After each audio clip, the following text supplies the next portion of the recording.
Welcome back. Well, I've been introducing myself regularly. For those who might have joined today, only for this lesson perhaps, my name is Sosale Mohana. I am a teacher of mathematics. I've taught A-level math for about 50 years, or A-level or A-level, equivalent of A-level, let's put it that way. And I thought after retirement, I should use my experience and my knowledge to help students like you learn or relearn, I should say, or revise concepts you learned in school in pure mathematics. So last time I talked to you about differentiation. I gave you the list of formulae. I hope you have the formulae. I gave you the list of formulae. I told you make a copy out of it and then refer to your board and then figure out which formula you can get from the formula book and which formula you should remember. And I talked to you about chain rule. I talked to you about, I haven't done implicit, I think, but chain rule, quotient rule, and product rule. Today, I want to spend some time trying to, I think I did some examples of basic differentiation, but I would like to show you, not from first principles, not, unless they ask that you prove by first principle, you can use the formula. So you don't have to do everything by f of x plus h minus f of x over h. No need to do all that. Excuse me. So today I'm trying to teach you differentiating a function of a function. Now, you have, what is function of a function? Look, when we did functions or when your teachers have taught you functions, you know if f of x equal to x squared minus 4 and g of x equal to 1 over x, then f g of x will be f of 1 over x, which is 1 over x squared minus 4.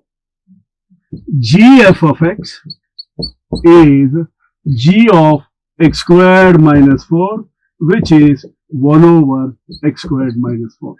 Then a function like this, where it's not just x, it's a reciprocal, or it's not just x squared or an x cubed or something else. For example, let's say you might have h of x equal to sin x and g of x equal to cos x. Then sin 2x, let's say. So what is h g of x? Is h of cos x. What is h of cos x? Sin of 2 cos x. That means if you're using a calculator, you find cos x and then multiply the answer by 2 and then find sin x. Of course, obviously, you need we assume that the range of values of x are such that, oh no, it doesn't matter. It doesn't matter. Sorry. I was thinking of something else. All right. What is gh of x? Will be g of sin 2x, which is cos of sin 2x. You will come across functions like this on differentiation. What I'm going to teach you today is how to differentiate functions like that. Alright? So, I forgot to turn on my stopwatch, because if I don't turn this on, I might spend more than 25-30 minutes, which will, as it is, my lessons are boring and it becomes worse. So let's take up some examples to see. Of course, I assume you have your formula ready at hand, or you're all so clever that you know the formula. Very good. So let me take an example. Find dy by dx when. Find dy by dx when. Let me take the first example. Y is equal to 2x cube minus x to the power 12. If it's only 2x cube, you can differentiate. If it is only power 12, x power 12, you can differentiate. If it's only 2x cube minus x, you can differentiate, but it's a combination of everything. How would I do this? One is, of course, I have taught you binomial theorem, or your teachers have taught you binomial theorem. So expand using binomial theorem and then differentiate each term. That will take you about 45 to 50 minutes.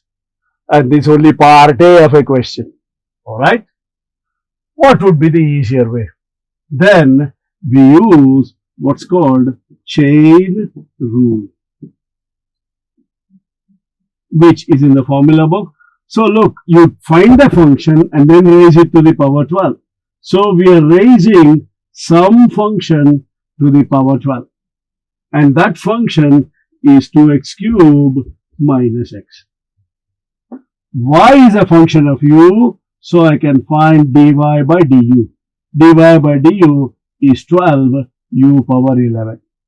U is a function of x, so I can find du by dx, which is 6x squared minus 1. Now, what is dy by dx? Is dy by du times, this pen can go, dy by du times du by dx, which would be y. Look, du and du cancels, not exactly cancelling. You are using a chain rule, differentiate one with respect to the other, and then you are trying to eliminate A varies with B, B varies with C. You are trying to find how A varies with C. Okay? So that will be 12 u power 11, 6x squared minus 1, which is 12 times 6x squared minus 1 times, what is u? U is 2x cubed minus x power 11. That is the answer. So the answer for this, I'll write it here because I need to show you something else. That's using chain rule. So 12 times 2x cubed minus x power 11 times 6x squared minus 1. Aha. And unfortunately, this might not carry more than 2 marks. Then you're stuck. Such a big question. What if it, I will show you later on when it can become more complicated. And especially when we go to logarithmic and exponential functions, life becomes terrible. So we need to look at an easier way. Now, can you open your calculator? This is what I want you to do. Y is equal to 2x cubed minus x power 12. I want you to find y when x is equal to 1, let's say. What would you do? What will you do first? What will you do second? What will you do third? Fourth time. First, what you will do is put x equal to 1 in 2x cubed minus x. And then raise answer to the power 12. That is how you work in a calculator. I want you to understand the logic. Now, so suppose you remember the function is, first I close the cap, second I put it in my pocket. What will be the reverse process? What is the last thing I did? Put it in my pocket. So the first thing I do is remove from my pocket. What the first thing I did? Close the cap. The other thing I do is open the cap. So I'm looking at the reverse process. So therefore, what was the last thing you did? Raising to the power 12. Look, when I was removing this from my pocket, did the cap open? No. So the pen remained intact as closed, right? So the process, suppose I want to do differentiation, I got a power 12. So what you do is, you imagine it is something power 12. Something power 12, when you differentiate, gives you 12 times same thing power 11. Look, x power 12, 12x power 11. y power 12, 12y power 11. Donkey power 12, 12 donkey power 11. So therefore, the first thing I do is 12 times 2x cube minus x power 11. Having done that, I did the power 12. That's the last thing. What is the next thing I did? If you go backwards, you put x equal to 1. That means you are dealing with 2x cube minus x. Differentiate that. 6x squared minus 1. Did you get the same answer? So you don't, indirectly I am using u equal to this, v equal to that and using chain rule, but you don't have to write it. But sir, that is too complicated to remember. Then, this is where I want you to help me. If you are sitting at home, or if you're in a boarding school, go to your kitchen, ask mom, if you're at home, to give you an onion. I've got an onion. Oh, so what is this? We are come to learn math and we thought your videos will teach us how to do math, but suddenly you're bringing in an onion. Hang on, you will see. What I'll do is, and when you go get the onion, just cut the top portion like this. Look, I'm cutting the onion here. Alright? Try it. When you look at this onion, I don't know whether you can you see there that there are layers of onion? Yeah?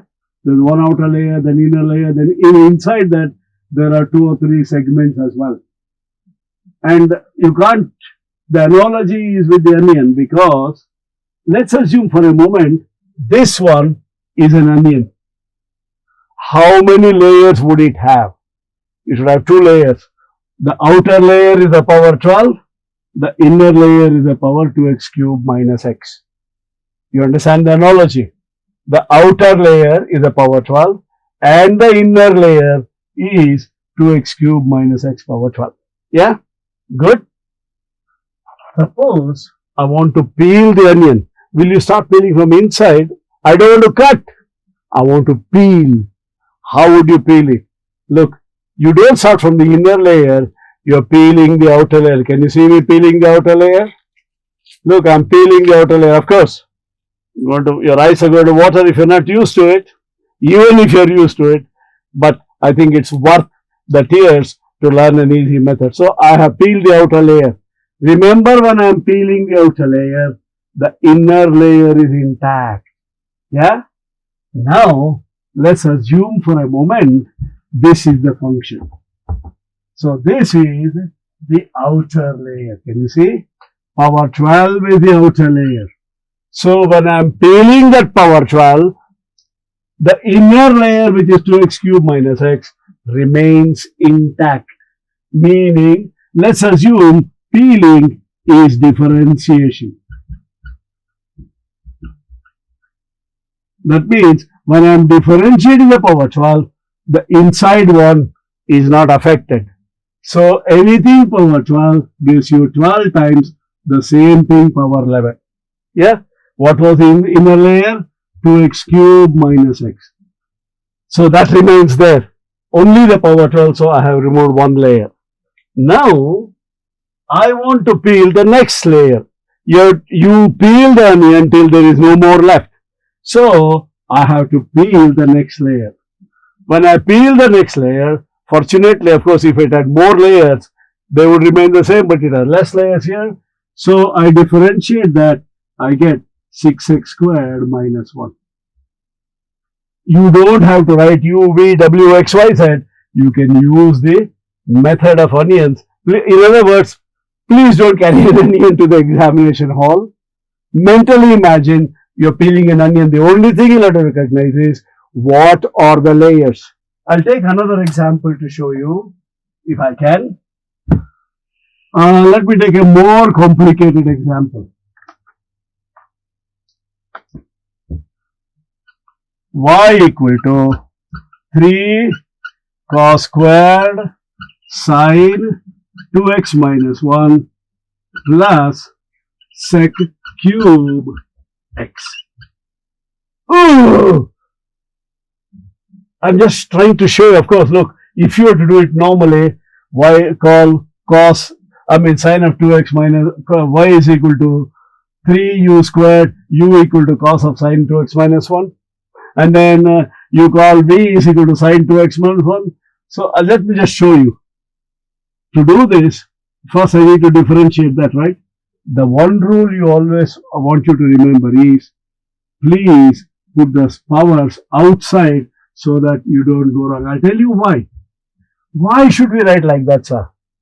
Because I've come across millions of times, I should say million, hundreds of times. Sin x gives you cos x, so sin squared x gives you cos squared x. Maths is not my grandfather's property. That means I can't just apply whatever rules I like and say I'm going to get it. If you want to do that, take your answer to Paris. Now, easiest way to differentiate would be, of course, let me just show you the problems you're going to get into. Suppose can I call this as y is equal to u squared plus v squared, where u equal to 3 cos, in fact, I can say 9u squared, let's get rid of the 3. Okay, u is equal to cos of sine of 2x minus 1 and v is equal to sec x. Agreed? But then, unfortunately, u squared and v squared are two separate, so I can't do dy by du separately and dy by dv separately. Yeah? Going to get into a mess. Can you imagine the problem we're going to face if we try to use chain rule? Whereas the onion rule, this is the first onion. I'll put this back again. That's the first onion. Sorry. And for this onion, the outer layer is 2, the next layer is cos, the next layer is sine, and the next layer is 2x minus 1. Can you see? There are 4 layers. What are the, in other words, you got a square, you got a cos, you got a sine, you got a 2x minus 1. Identify them. When you're doing the square, all these remain the same. Square is done. When you do the cos, all these remain the same. When you do the sine, that remains the same. Then you do that. Similarly here, I got a cube, then I got a sec. So identify what functions are there and differentiate using the onion rule. It's not in any textbook. I haven't come across many of my colleagues trying to use this, even though they use the same concept. They may not have used an onion. I prefer using an onion because I am a good cook too, by the way. Okay, so what I do is, first layer is square. What do you get when you differentiate a square? When you differentiate a square, I get y squared gives you 2y, p squared gives you 2p. So anything squared gives you 9 is a constant, 2 times everything else remains the same. Remember, that's the beauty of this method. X squared gives you 2x, y squared gives you 2y, so something squared gives you 2 times the same thing. So I removed the first layer. I hope I'm not going to make a mess of this this recording room. Let's hope so. The first layer is removed. What's the next layer? Then I have done that. You go from outside to inside in an onion. You go from inside to outside. This is a cos. That is a cos. What does cos give you? Minus sign. So remember, peeling is differentiation. So when I am peeling the second layer, I am differentiating cos. Cos gives you times minus sine of sine 2x minus 1. That cos is gone. Keep on cancelling so that you know you don't do it again. Alright? I've done that. So I removed this layer. I've got 2 more layers, right? One more layer is sine. What does sine y, sine x give you? Cos x. Sine y gives you cos y. Sine of 2x minus 1 gives you cos of 2x minus 1. That sine is gone. Boom. Should I peel this? Now you know the idea. Otherwise, nah, I won't peel it. I'll keep it as it is. Okay. I've done the sign, and the last innermost core is 2x minus 1. I get 2. That's how you differentiate the first bit. Plus, here, remember, anytime you have an onion, you always want to peel it. When you want to peel it, you go from the outer layer to the inner core. The outer layer is a power 3. Anything power 3 gives you 3 times same thing power 2. X cube gives you 3x squared. So 3 times sec x power 2. That takes care of the power. What does sec x give you?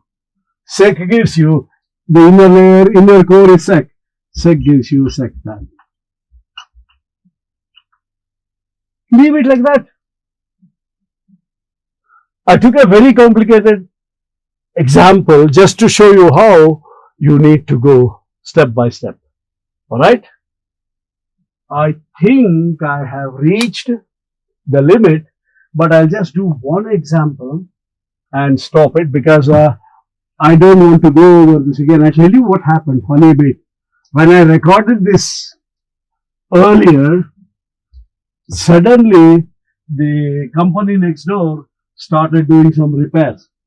As a result, as I was talking, you could hear the noise in the background, like, a woodpecker on a tree, talk, talk, talk, talk, talk. So I had to redo this particular video again. Redo it, can't be again, redo it. So I've done it now. I'll just take one example. Show that derivative of cosec x is minus cosec x cot x. This I have taught you using u over v. Now I'm going to teach you using, look, I don't want to use chain rule. Chain rule I'll use later when I do parametrics. At the moment I'll use onion rule, which is my own creation. So y equal to cosec x. Can I write it as 1 over sin x or y equal to sin x power minus 1? My onion is ready. How many layers does my onion have? Outer layer is a power minus 1. Inner core is sin x. Peel. When I say peel, you differentiate. When I peel the outer layer, I'm differentiating power minus 1. X power minus 1 gives you power minus 2. Remember, when I'm peeling the outer layer, the inner core does not change. It's not affected. So when I'm differentiating the minus 1, the sin x is not affected. I have done the minus 1. Now inside the core is sin x. I want to cut it open and see which is differentiation. I get cos x. Can I answer as minus cos x over sin squared x, which is minus cos x over sin x times sin x. Cos over sin is cot, 1 over sin is cosec. So minus cot x cosec x. In fact, I think I have come across this in one of the past OCR papers somewhere, where show that the derivative of this, and then of course the equation, this curve and this tangent and blah blah blah. Okay, so when you want to differentiate a function of a function, either if you're not comfortable with this, of course you won't get that complicated question which I showed you, number 2, but you get questions like this. Either you use chain rule or you can do my onion rule. Both ways, as long as your steps are correct, this step is correct, you get full marks. Please don't say I'm using onion rule, the examiner will be wondering what rule is this, because it's my own concoction. I will say invention, concoction. It's an analogy. Differentiating a function is similar to peeling an onion. That's all I have said. Okay? Have a nice day. I'll see you next time. Bye bye. Hello. I want to take this opportunity to propose a vote of thanks. I would like to thank Vivid Innovations Private Limited and Commerce Forum for so generously giving up their studio and the facilities and the services of their technicians to record all these videos for free. I think that needs to be acknowledged and appreciated. Thank you very much. And my special thanks to Mr. Nitin Mahadevappa, Mr. Nishant Guruswamy, and Mr. Sadan Kumar DN for all their help and assistance in getting these videos ready, uploaded, and launched. Thank you very much.